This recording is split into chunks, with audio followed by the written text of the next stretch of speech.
ini kan udah tadi Pak Saharin udah cerita. Jadi saya ingin sampaikan terima kasih teman-teman sudah standby sampai berapa nih jam? Ganti hari. Udah dini hari. Terima kasih.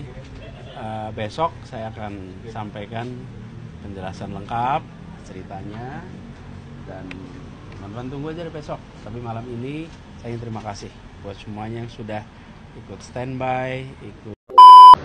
Yang pertama, Mas Anies menyampaikan terima kasih atas tentunya tawaran partai politik yang meminta Mas Anies untuk maju di Jawa Barat, dan sudah diputuskan bahwa Mas Anies tidak maju di Pilkada Jawa Barat. Dan kita tahu bahwa kalau di Jakarta memang banyak aspirasi warga masyarakat yang meminta Mas Anies untuk maju di Pilkada Jakarta, dan itu. Pertanyaannya adalah mengapa Anies tolak Jawa Barat? Oke, mengapa Anies tolak Jawa Barat? Jadi saudara sekalian, tawaran dari PDIP tersebut ya, tawaran yang tidak langsung ditolak. Ya, tapi tawaran yang dipertimbangkan secara alot, matang, ya. Dan memang seperti kata orang dekat Anies juga, Anies cenderung berhati-hati. Tentu yang dihitung adalah peluang menangnya.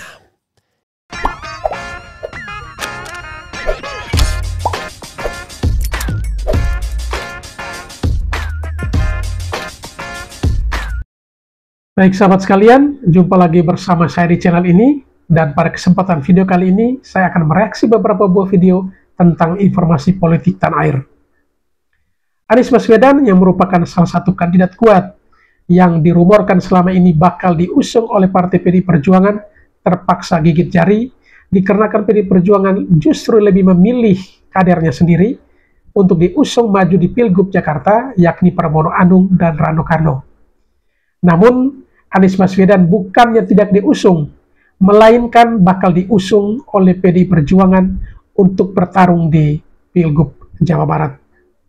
Namun hingga tadi malam sampai dengan batas waktu yang diberikan ya dari pihak KPU, Anies pada akhirnya memutuskan untuk tidak maju di Pilgub Jawa Barat untuk bersanding dengan salah satu kader terbaik dari PDI Perjuangan yang juga adalah Ketua DPD PDI Perjuangan Jawa Barat, Bung Ono. Anies akhirnya memutuskan untuk tidak maju, mungkin juga dengan beberapa pertimbangan.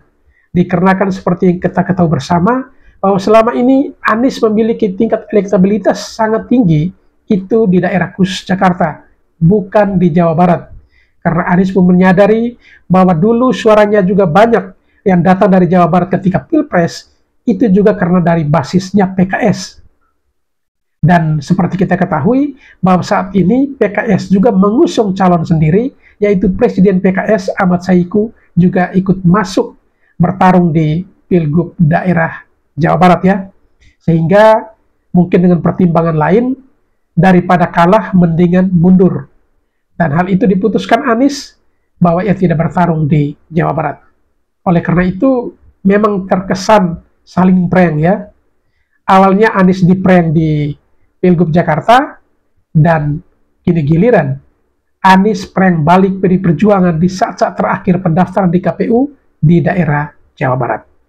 Baik sahabat sekalian, seperti apa pembatalan dari pihak Anies dan juga beberapa pengamat politik juga memberikan gambaran dan juga para netizen terkait dengan mengapa Anies tidak dimasukkan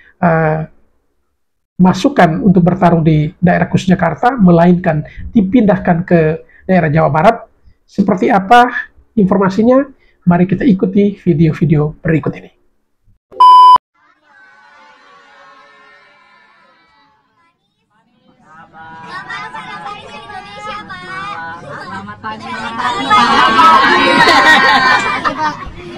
Sudah pagi ya, sudah subuh.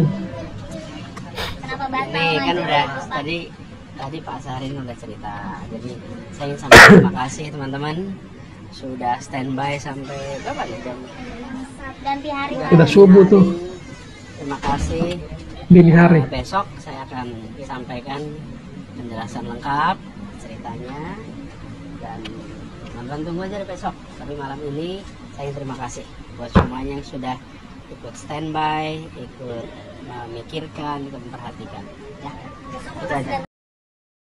Nah, Anies akhirnya juga bertemu dengan awak media dan menyampaikan bahwa ia tidak maju, dan mengapa ia tidak maju bakal ia sampaikan pada tanggal 30 Agustus tentunya hari ini ya.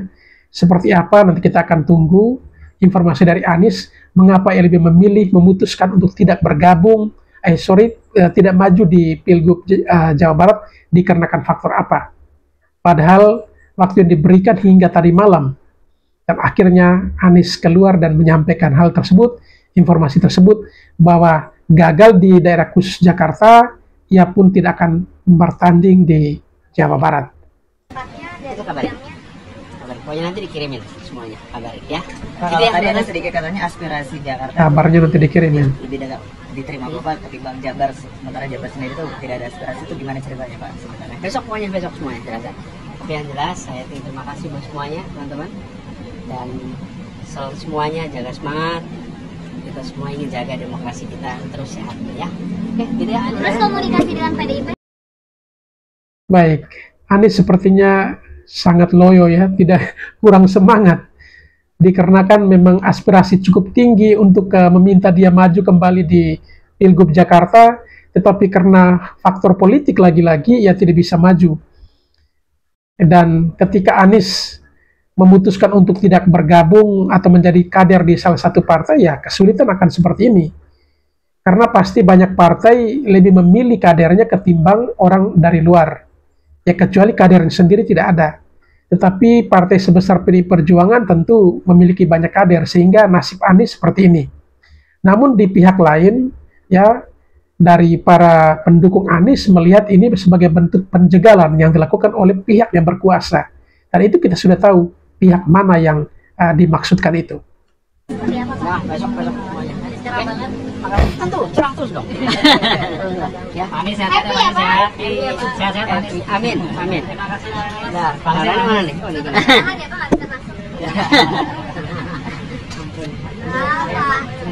nggak bisa masuk. Ayo Pak, yuk bisa habis ini ya. Yuk Pak, yuk. Ya, manis ya. Kasihan ya. Pak Anies, terima kasih Pak. Makasih ya. Elektabilitas tinggi tapi tidak dapat.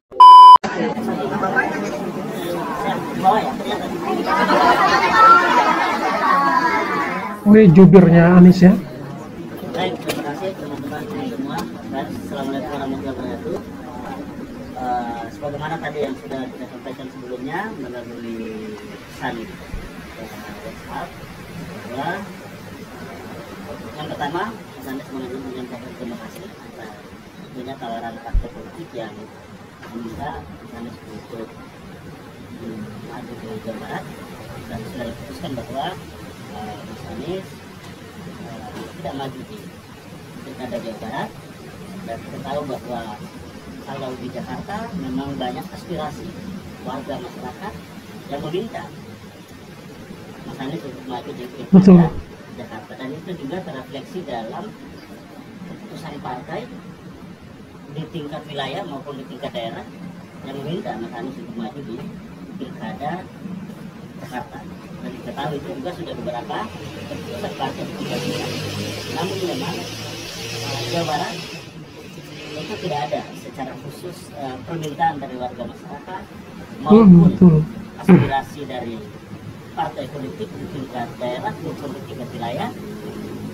Nah, sehingga memang melihat bahwa untuk itu pertama kita Mas Anies menyampaikan terima kasih, tentunya apresiasi kepada partai yang telah meminta Mas Anies untuk maju di Jawa Barat. Kepada PDIP ya. Dengan berbagai macam pertimbangan tentunya Mas Anies telah menyatakan bahwa tidak maju di Jawa Barat. Baik sahabat sekalian, ini sepertinya terkesan saling prank antara Anies dan juga PDIP. Ketika Anies di prank di Jakarta, sudah pamitan dengan orang tua, minta doa, dukungan, sudah berbusana serba merah, batik merah, malah sudah datang di kantor DPP PDIP, duduk manis di lantai 4 sambil menunggu rekomendasi. Namun sayangnya surat rekomendasi itu tidak juga keluar, sehingga pada akhirnya jam 2 siang kalau tidak salah Anies harus hengkang dari kantor DPP PDIP dan kembali ke rumahnya. Nah, ketika disodorkan namanya untuk bertarung di daerah Jawa Barat, Anies melakukan hal yang sama. Bahkan hingga tadi malam Anies belum memberikan keputusan, dan Anies akhirnya memberikan keputusan 1,5 jam sebelum pukul 23.59 sampai dengan batas waktu terakhir yang diberikan oleh pihak KPU. Baru Anies menyatakan bahwa ia tidak maju. Dikarenakan faktor apa? Seperti yang tadi disampaikan, bahwa aspirasi rakyat, masyarakat atau warga itu datangnya dari daerah khusus Jakarta, bukan dari daerah Jawa Barat. Sehingga Anies merasa ya kurang pas untuk bertarung di sana. Dan Anies juga menyadari bahwa kalau di Jawa Barat dia akan kesulitan, karena di sana selain dia harus berhadapan dengan Deddy Mulyadi, tetapi juga di satu sisi dia harus berhadapan dengan orang yang pernah mendukungnya, yaitu Presiden PKS Ahmad Saiku. Sehingga dengan melihat situasi peta politik yang kurang menguntungkan bagi Anies, maka Anies lebih memilih untuk tidak maju. Ya kalau sampai maju dan kalah itu kan sebenarnya sesuatu yang ya kurang pas, dan Anies pasti akan tidak mau menerima hal itu. Sehingga daripada berperang dengan orang-orang yang mungkin selama ini tingkat popularitasnya juga setara, mendingan Anies memutuskan untuk tidak maju di Pilgub Jawa Barat. Namun ini baru dari pihak juru bicara yang menyampaikan. Janji Pak Anies hari ini nanti bakal disampaikan atau disiarkan kepada publik terkait dengan alasan keputusannya untuk tidak maju di Pilgub Jawa Barat. Tetapi saya yakin kurang lebih alasan sama seperti yang disampaikan oleh juru bicaranya tadi. Baik, selanjutnya mari kita dengarkan bersama apa komentar dari salah satu pendukung setia dari Anies Baswedan, yaitu Bung Refli Harun, yang ia sampaikan ungkapkan di dalam channelnya terkait dengan mengapa Anies tidak didukung di Jakarta, dan juga potensi apa yang bakal Anies jalankan dalam dunia perpolitikan tanah air saat ini. Pertanyaannya adalah ya, dan ini ada kata-kata yang ditulisannya, mengucapkan terima kasih atas tawaran kerjasama pilkada, semoga tetap bekerja sama di dalam agenda juang yang lainnya.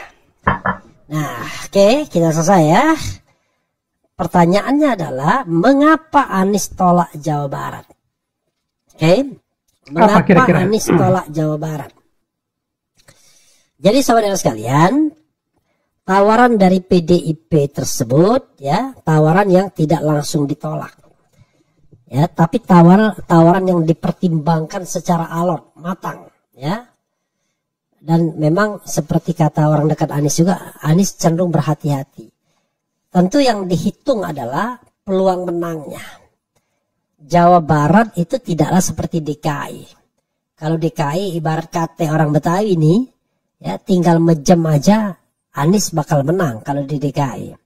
Tapi kalau di Jawa Barat, pertama belum ada ukuran elektabilitas, yang kedua itu masih rimba raya. Ya. Baik sahabat sekalian, ini memang gambaran yang disampaikan Bung Refli Harun ini bagus untuk disimak oleh para pendukung Anies Baswedan yang selama ini selalu menamai diri mereka adalah anak-anak Abah. Menurut anak-anak Abah ini bahwa Anies itu orang cerdas, hebat, luar biasa. Anies tidak butuh partai, tetapi partailah yang membutuhkan Anies. Dan karena saking hebatnya, bahkan salah satu pendukung fanatiknya, Dr. Tifa, mengatakan bahwa memang Tuhan belum mengizinkan Anies untuk jadi presiden saat ini. Karena Anies memang dibutuhkan di dunia internasional, bahkan sampai seperti itu. Tetapi ketika kita menyimak apa yang disampaikan oleh Bung Refli Harun, bahwa elektabilitas Anies di Jawa Barat belum bisa diukur atau belum diukur. Nah, ini mau menggambarkan apa? Bahwa setiap orang itu boleh hebat di tempatnya, tidak bisa hebat di sembarang tempat. Artinya bahwa Anies hanya jagonya di daerah Jakarta, di luar Jakarta itu tidak jago. Berarti mematahkan statement selama ini yang disampaikan oleh para pendukung Anies, bahwa Anies itu orang yang hebat dan luar biasa. Bahkan dunia internasional pun membutuhkan. Nah, kalau dunia internasional pun membutuhkan, tapi mengapa di Jawa Barat saja Anies ragu untuk bertarung? Ada tentu besar banyak pengalaman Anies di Jawa Barat, tapi ada pertimbangan yang subjektif dan pertimbangan yang objektif yang menurut saya perlu dilihat ya. Pertimbangan subjektifnya, pertimbangan objektifnya ya, bahwa Jawa Barat ini hijau dan Anies itu mendapatkan suara 30%, 30 atau 31% di Jawa Barat. Jadi signifikan. Waktu itu Prabowo mendapatkan 51%. Ya. Dengan segala gentong-gentong dan segala babi-babinya kan. Nah, pertanyaannya adalah apakah jadi pesimis? Tidak, karena Anies Baswedan ada di surat suara dan Prabowo tidak ada di surat suara. Yang ada adalah Deddy Mulyadi.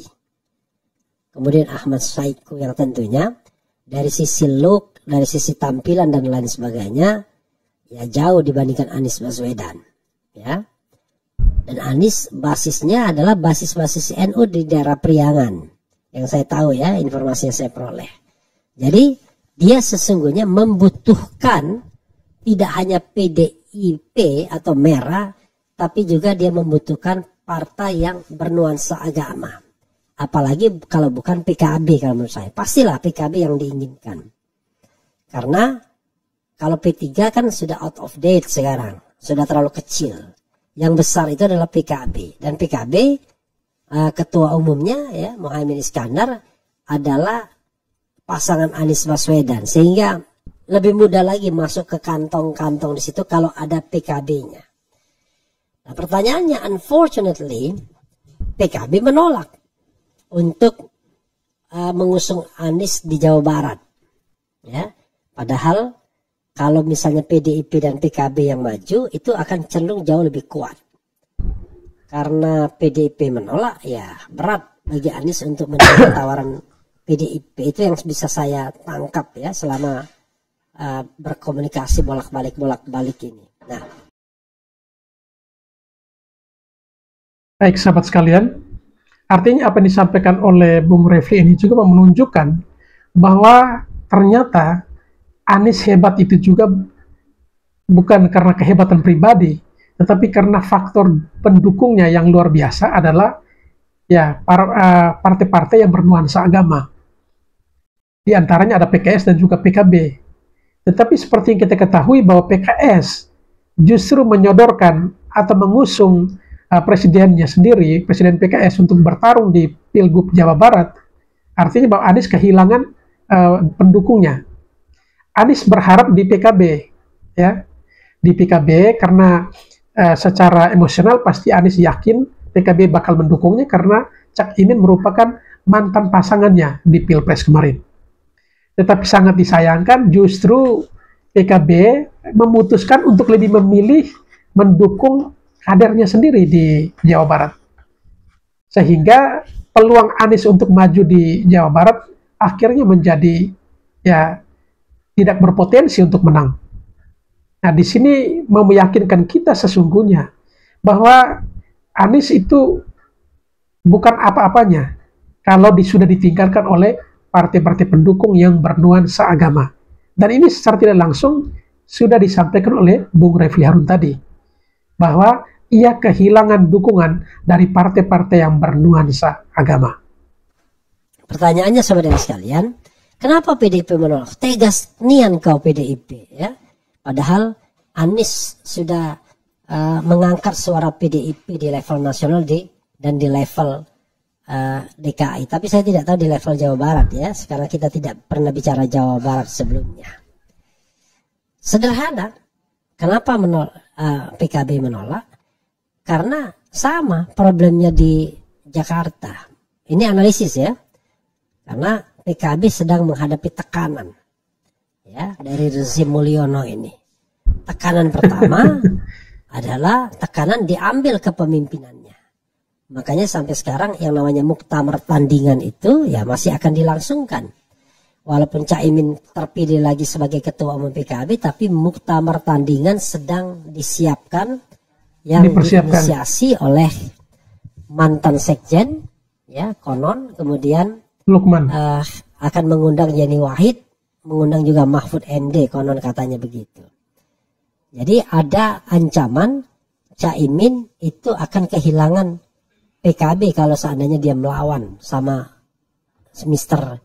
Mulyono ya, melawan Istana. Yang kedua, jangan lupa Istana masih punya tabungan kasus-kasus hukum yang memang menyandra ketua-ketua umum partai politik. Untuk Caimin Begitulah.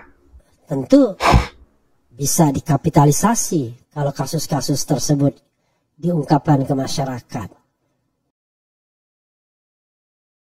Baik sahabat sekalian, jika kita dengarkan statement dari Bung Refli tadi, bahwa Anies kehilangan dukungan dari PKB baik di Jakarta maupun di Jawa Barat, itu karena faktor Istana. Ya, memang lagi-lagi Istanalah yang menjadi biang kerok Anies gagal.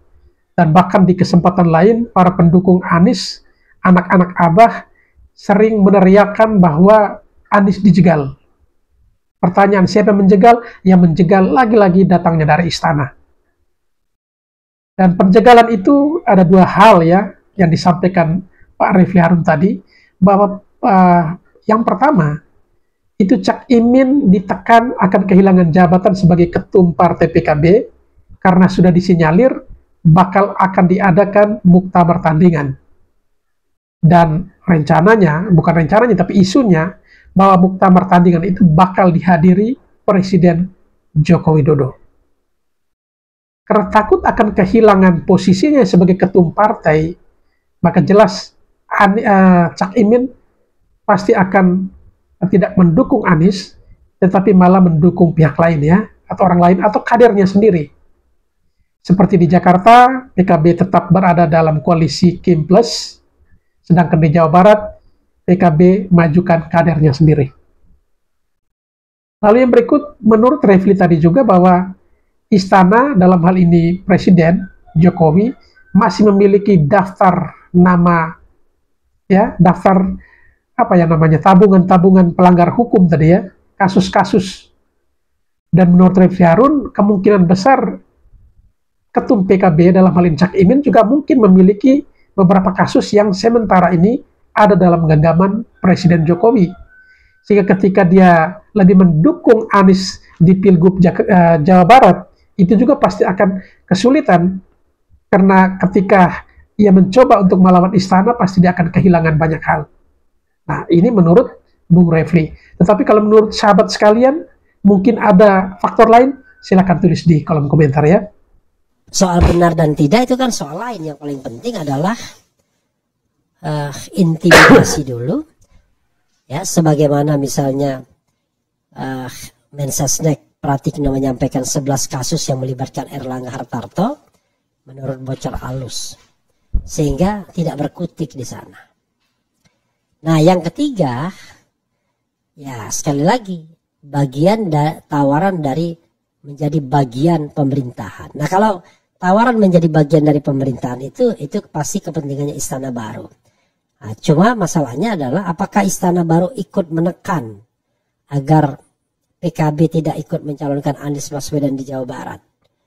Kalau saya dari sisi teori siapa yang diuntungkan, saya mengatakan yes pastinya. Karena yang akan dihadapi itu adalah kader Gerindra, Deddy Mulyadi. Deddy Mulyadi. Yang digadang-gadang oleh Kim Plus, tapi ternyata kali ini PKS keluar dari Kim Plus di Jawa Barat, dia mengusung kadernya sendiri. Kenapa PKS berani? Karena PKS nggak ada masalah.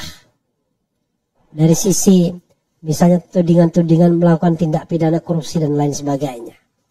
Apalagi Saiku, orangnya sederhana dan tidak berada di pemerintahan. Karena itu PKS berani dia pisah untuk konteks Pilkada Jawa Barat yang jelas-jelas itu di situ dengan siasat tertentu orang Gerindra masuk karena Pilkada adalah Jawa Barat adalah lumbung suara, ya. Nah, karena tidak ada seperti itu ya, memang Anies akhirnya mempertimbangkan tidak. Karena kalau tidak ada warna hijaunya, relatif lebih berat, ya. Iya. karena akan sulit sulit untuk menjangkau ke bawahnya. Yang kedua yang saya rasakan secara objektif ya, yang secara subjektif adalah ya potensi money politics yang akan tinggi pastinya. Jawa Barat itu dalam survei Anies unggul. Kan Anies itu unggul tuh di Jawa Barat, biasanya Banten sama Jakarta. Tetapi ketika Pilpres kemarin jauh sekali. Ya karena tadi politik gentong babi, segentong-gentongnya sebabi-babinya dengan mengerahkan aparat. Wah, kalau pilkada nggak semudah itu. Iya, kalau untuk Jakarta, di mana wilayah Jakarta kecil, pemilihnya juga kecil. Ya, Jakarta itu besar karena dia satu kota itu setara dengan satu provinsi kalau di tempat lain. Nah, kalau dibandingkan dengan provinsi Jawa Barat ya Jakarta tidak apa-apanya dibanding terkait dengan luas dan jumlah penduduknya. Jadi hitungannya Jakarta teritorialnya kecil, bisa dijangkau dari sudut ke sudut kecuali Kepulauan Seribu, dan itu pun berapa cuma pemilihnya. Nah, baik, ini lagi-lagi Refli Harun menyampaikan bahwa di Jawa Barat potensi money politics itu tinggi. Dikarenakan faktor apa?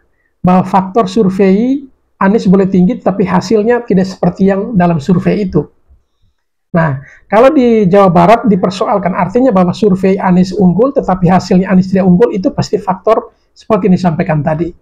Tetapi bagaimana dengan daerah lain yang sebenarnya ya surveinya itu pihak lain lebih tinggi, tapi hasilnya Anies suaranya lebih tinggi, atau sebaliknya misalnya. Jadi ini kadangkala ya Pak Refli Harun satu sisi percaya survei, tapi di lain kesempatan juga kurang yakin dengan survei-survei. Bahkan ketika Prabowo dinyatakan menang berdasarkan quick count pun, ya Refli Harun belum bisa yakin itu. Tetapi kalau itu berlaku untuk Anies, ya itu dipercayai. Karena itu, saudara sekalian, ini masih rentan, ya, rentan. Istana baru juga menggunakan pola yang sama karena orangnya yang bertanding di situ. Istana lama mungkin bisa di stop, tapi istana baru. Tapi istana lama kan tidak ingin ada Anies di situ. Jadi itulah alasan ya kenapa kemudian Anies akhirnya menolak untuk Jawa Barat ini. Dia punya pertimbangan yang objektif bahwa di Jawa Barat tidak boleh hanya merah tapi memerlukan hijau, tapi hijau itu dihalang-halangi ya. Dan kemudian yang kedua adalah potensi money politik akan jauh lebih tinggi di Jawa Barat dan tidak bisa dikontrol kalau melibatkan aparat dan birokrat. Ya. Dan inilah yang menjadi keprihatinan kita, concern kita. Mereka-mereka yang menjadi pemimpin negeri ini sadar nggak kalau money politik itu dosa ya, atau karena mereka tidak mempertimbangkan soal dosa dan lain sebagainya. Dosa ya. Dan kalau Prabowo pesannya adalah dia janjinya untuk memberantas korupsi itu benar atau cuma main-main doang? Kan itu persoalannya saudara sekalian ya. Kalau cuma main-main doang ya sudahlah, apa boleh buat. Itu saudara sekalian ya, alasan kenapa akhirnya Anies tidak memilih Jawa Barat, dan kita rasanya tidak lagi berharap ada kejutan bahwa Anies akan dicalonkan di DKI. Kecuali memang kejutan itu terjadi, ya kita tidak tahu. Tapi kejutan itu kan dari orang-orang yang sudah tertekan, ditekan, ditakut-takuti dan memang takut tertekan ya. Karena itu ya kita tidak bisa berharap dari orang seperti itu ya. Oke, kita bacakan. Baik sahabat sekalian, itu beberapa analisa dari Refli Harun terkait dengan mengapa Anies gagal jadi calon gubernur di Jakarta dan juga lebih memilih memutuskan untuk tidak maju di Pilgub Jawa Barat yang diusung oleh Partai PDIP. Itu karena ada faktor objektif dan juga faktor subjektif yang sudah digambarkan oleh Refli Harun. Sekalipun mungkin alasan yang diungkapkan oleh Refli Harun ini belum bisa dikatakan 100% itu benar. Karena ini menurut pandangan dari pihak pendukung Anies Baswedan. Artinya belum bisa dikatakan analisa yang objektif sebenarnya. Karena ya kalau analisa dari orang yang independen, yang tidak ada keterkaitan dengan kepentingan Anies Baswedan, tentu pasti akan lebih diyakini atau lebih dipercaya keaslian ataupun juga isi daripada analisa itu sendiri. Jadi dari sini kita belajar bahwa ternyata Anies itu hanya bisa hebat jika didukung oleh partai-partai yang bernuansa Islam. Ketika partai-partai yang bernuansa Islam meninggalkan Anies, maka Anies bukan apa-apanya. Ini menjadi pelajaran juga untuk para anak-anak Abah, agar tidak terlalu menganggap bahwa Anies itu di atas segala-galanya. Bahkan sampai mengatakan, partailah yang membutuhkan Anies, bukan Anies yang membutuhkan partai. Dan pada akhirnya terjawablah sudah, ternyata Anies membutuhkan partai.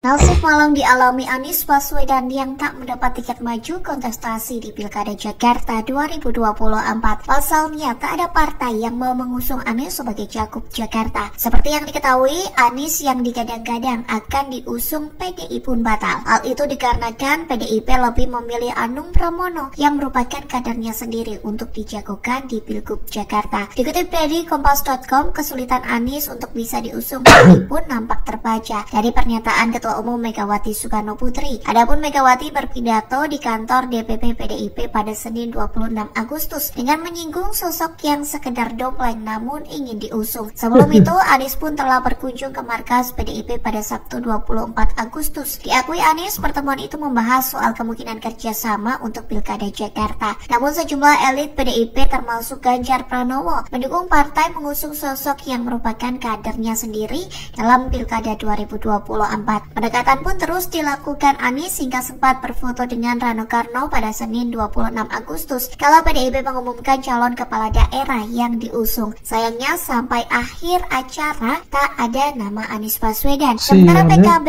yang tidak tertarik untuk melakukan manuver politik dan memberikan dukungan pada Anies di Pilkada DKI Jakarta. Pasalnya PKB menegaskan sudah bersama Kim Plus mengusung Ridwan Kamil dan Suswono.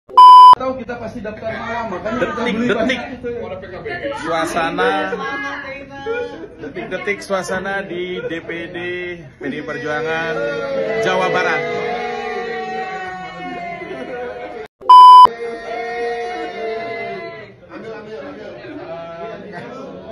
Siap.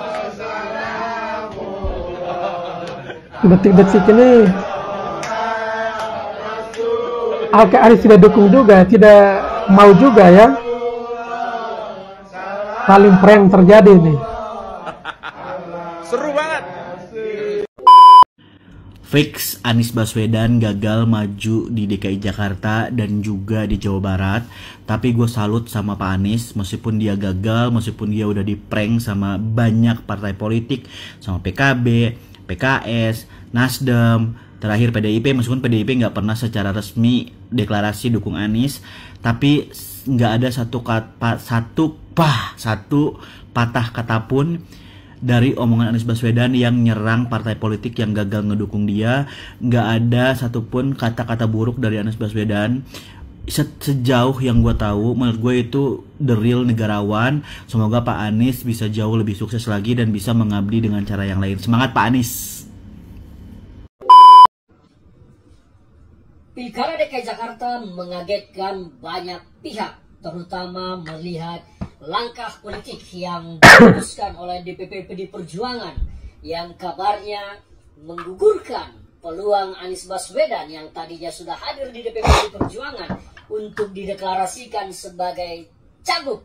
Ternyata tidak terjadi, dan hari ini kabarnya PDI Perjuangan akan mendaftarkan Pramono Anung berpasangan dengan Rano Karno untuk maju dalam kontestasi Pilkada DKI Jakarta. Pramono Anung adalah kader tulen PDI Perjuangan yang saat ini menjabat sebagai sekretariat kabinet di kabinet Pak Jokowi. Banyak yang bertanya-tanya, mengapa Pramono Anung? Karena selama ini ekspektasi publik, ekspektasi dari masyarakat Jakarta banyak yang menyuarakan tentang kehadiran Ahok dan juga Anies Baswedan serta nama-nama lain seperti Rano Karno, Rike, bahkan beberapa anggota DPRD DKI yang namanya menjulang seperti Tina Tun diharapkan bisa menghiasi kontestasi Pilkada DKI Jakarta. Tetapi sebuah keputusan politik telah diputuskan dan kabarnya hari ini Pramono Anung bersepasangan dengan Rano Karno akan didaftarkan oleh PDIP untuk Pilkada DKI Jakarta. Pertanyaan-pertanyaan besar muncul, kenapa Pramono Anung? Apa alasan PD Perjuangan mencalonkan Pramono Anung? Banyak yang berpendapat bahwa Pramono Anung bukan figur yang dikenal oleh penduduk Jakarta secara luas. Pramono Anung belum pernah melakukan sesuatu untuk Jakarta. Pramono Anung siapa? Pramono Anung dari mana? Itulah pertanyaan banyak yang muncul dari beberapa pihak, terutama dari kelompok-kelompok yang selama ini ekspektasinya adalah mendukung Ahok atau mendukung Anies. Yang penting calon dari Kim kalah. Ada dua opsi kemarin yang menjadi kekuatan para pendukung yang terbelah. Ada yang mendukung Anies Baswedan dengan harapan pokoknya calon dari Kim harus kalah. Ada yang mendukung calonnya sebagai Ahok dengan asumsi bahwa Ahok adalah kader tulen PD Perjuangan juga. Di mana 2017 lalu gagal menjadi gubernur karena politik identitas yang dimainkan oleh Anies.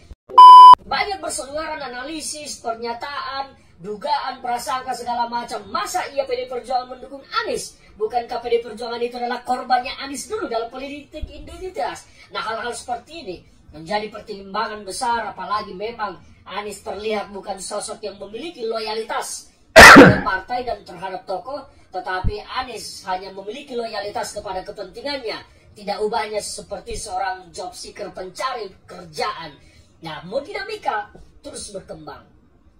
Saya melihat bahwa ada satu harapan dari Ibu Megawati jika benar akan mendaftarkan Pramono Anung dan Rano Karno, ingin menguji soliditas grassroots PD Perjuangan di Jakarta, ingin menguji seberapa kuat sebetulnya kecintaan kader-kader ini terhadap partainya dan kepada keputusan Ketua Umum partai yaitu Megawati Soekarno Putri.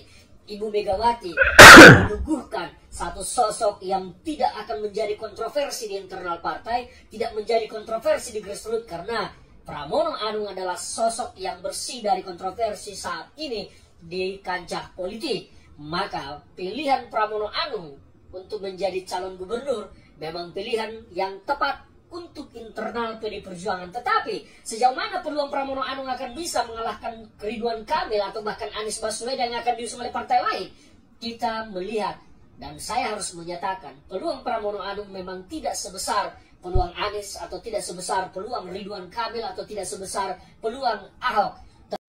Tapi adalah sebuah keputusan yang harus dipatuhi oleh grassroots PD Perjuangan, dan Bu Megawati saya pikir sedang menguji sejauh mana soliditas dan kekuatan partai PD Perjuangan di Jakarta. Tidak soal menang-menangan, tetapi Megawati sekali lagi ingin melihat apakah grassroots PD Perjuangan itu, grassroots perlawanan terhadap penguasa masih kuat di Jakarta atau tidak. Tapi setelah kalah Pilpres, Anies tak lagi jadi magnet, tak lagi jadi darling. Tak ada partai yang kemudian cinta rela mati kepada Anies. Sekelas PKS aja, satu-satunya partai yang dari dulu cinta butanya ke Anies, pertama kali yang meninggalkan Anies. Apakah peluang Anies tertutup? Bagi saya bukan hanya tertutup, tapi wassalam. Wassalam ini lebih tebal. Jadi fix ya, Pak Anies tidak bisa mencalonkan diri sebagai calon gubernur DKI Jakarta. Pertanyaannya kan, kenapa sih peta di PDIP itu bisa berubah? Padahal tadinya mereka itu mau mencalonkan Pak Anies sebagai calon gubernur DKI Jakarta dengan Rano Karno atau dengan Pramono Anung. Nah, ini dengerin nih baik-baik penjelasannya. PDIP sendiri saat muncul isu kalau yang dicalonkan adalah Anies Baswedan, itu juga terjadi beda pendapat bahkan perpecahan. Bukan hanya di grassroots, tapi juga di tingkat elitnya. Masih banyak elit-elit yang kaget dan tidak setuju dengan pencalonan Anies Baswedan sebagai calon gubernur DKI Jakarta. Yang setuju dengan pencalonan Anies itu, misalnya kayak Pak Said Abdullah, terus kayak Mas Sinton, itu berpendapat bahwa Anies itu elektabilitasnya paling tinggi di antara calon-calon. Anies nomor 1, Ahok nomor 2, RK nomor 3. Jadi itu menguntungkan bagi PDIP. Potensi menangnya itu lebih besar kalau mereka mencalonkan Anies Baswedan. Adapun alasan kelompok kedua yang menolak mencalonkan bahwa Anies itu adalah kompetitor mereka di 2017, 2019, dan di 2024 kemarin. Jadi masa setelah mereka bertempur habis-habisan berjuang melawan Anies dengan memunculkan isu anti pluralisme, memainkan politik agama, identitas. Masa sekarang tiba-tiba PDIP dengan legowo memberikan karpet merah, memberikan tiket untuk mencalonkan Anies. Apalagi Anies disebut tidak mau menjadi kader PDIP. Sebagaimana Anies juga sudah ditawarkan menjadi kader PKS, juga tidak mau. Akhirnya diambillah keputusan kalau yang maju sebagai Pilkada DKI Jakarta itu adalah Pramono dan Rano Karno, bukan Anies Baswedan. Jadi PDIP belakangan ini lagi kocak-kocaknya nih partai ini. Aku sampai sekarang tuh nggak paham kenapa Bu Mega dan PDIP itu mau mencalonkan Pak Pramono Anung sebagai calon gubernur DKI nanti. Oke, aku bisa terima ya kenapa Bu Mega itu nggak milih Pak Anies. Mungkin karena Pak Anies itu nggak mau menuruti beberapa syarat yang dikasih oleh partai PDIP. Dan mungkin juga karena beberapa petinggi PDIP itu banyak bergesekan dengan Pak Anies. Tapi kenapa harus Pak Pramono Anung? Kalau memang alasan karena itu kader internal PDIP, ya kan ada kader lain. Ada Pak Basuki Cahayapurnama atau Pak Ahok ya. Pak Ahok kan itu lebih merit ya daripada Pak Pramono. Pertama, Pak Ahok itu pernah mimpin DKI sebelumnya. Dan selama beliau memimpin, aku rasa DKI itu bagus di tangan Pak Ahok. Selain karena faktor meritokrasi, Pak Ahok itu lebih populer dan elektabilitasnya itu lebih baik daripada Pak Pramono. Kan ke depan ini Pak Pramono ini bakal ngelawan Pak Ridwan Kamil. Pak Ridwan Kamil itu secara merit juga better daripada Pak Pramono. Pak Ridwan Kamil itu pernah mimpin Bandung dan pernah mimpin Provinsi Jawa Barat. Sementara Pak Pramono itu nggak pernah mimpin selevel kota, kabupaten, apalagi provinsi. Secara merit kalah, apalagi secara popularitas. Popularitas Pak Ridwan Kamil jauh lebih baik daripada Pak Pramono. Siapa yang kenal Pak Pramono? Anak muda mana yang kenal Pak Pramono? Hanya sebagian kecil anak muda yang tahu Pak Pramono. Makanya untuk kali ini Pilkada DKI kali itu nggak sebaik Pilkada sebelumnya. Kalau sebelumnya itu kan kita berasa ya duel El Clasico-nya yang benar-benar orang-orang terbaik yang dikirim untuk menjadi calon gubernur DKI. Kali itu nggak berasa feelnya. Ya apapun hasilnya nanti saya mau ngucapin selamat ya kepada Pak Ridwan Kamil karena saya yakin 100% Pak Ridwan Kamil akan menjadi gubernur DKI Jakarta selanjutnya. Selamat Pak Ridwan Kamil atas kemenangannya. Thank you. Sekitar pukul 23.20 waktu Indonesia Barat di kantor KPU Provinsi Jawa Barat yang ada di kawasan Batu Nunggal, Kota Bandung, di mana kantor PDI Perjuangan Jawa Barat sendiri memang tak jauh dari kantor KPU Provinsi Jawa Barat ini. Ini memang menjadi suatu hal yang di luar dugaan, di mana malam tadi, sore hingga malam sekitar pukul 10 tadi masih tersiar kabar di mana Anies Baswedan akan diusung oleh PDI Perjuangan berdampingan dengan Ono Surono. Namun pencalonan Anies Baswedan oleh PDI Perjuangan tadi sudah ditampik sendiri oleh juru bicara Anies Baswedan yang menyatakan bahwa Anies Baswedan batal untuk diusung pada kontestasi Pilkada Jawa Barat.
Bapak Onosrono SC dan Bapak Dede Wiradinata di Aula Setia Perdana KPU Provinsi Jawa Barat.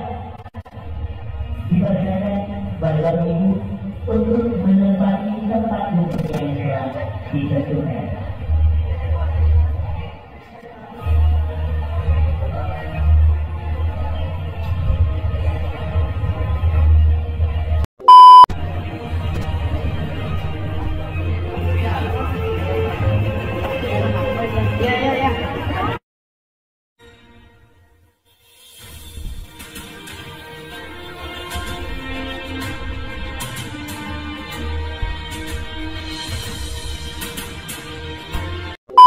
Baik sahabat sekalian, demikianlah beberapa buah video yang coba saya reaksi pada kesempatan kali ini terkait dengan gagalnya Anies Baswedan maju di Pilgub baik di daerah khusus Jakarta maupun di Jawa Barat. Kepada para sahabat sekalian yang mungkin ingin berkomentar, silakan tulis komentar di kolom komentar. Dan juga kepada para sahabat yang mungkin belum sempat beri dukungan untuk channel ini, mohon dukungannya dengan menekan tombol subscribe dan membunyikan tanda loncengnya. Sekian dan terima kasih dan sampai berjumpa kembali di video kami selanjutnya.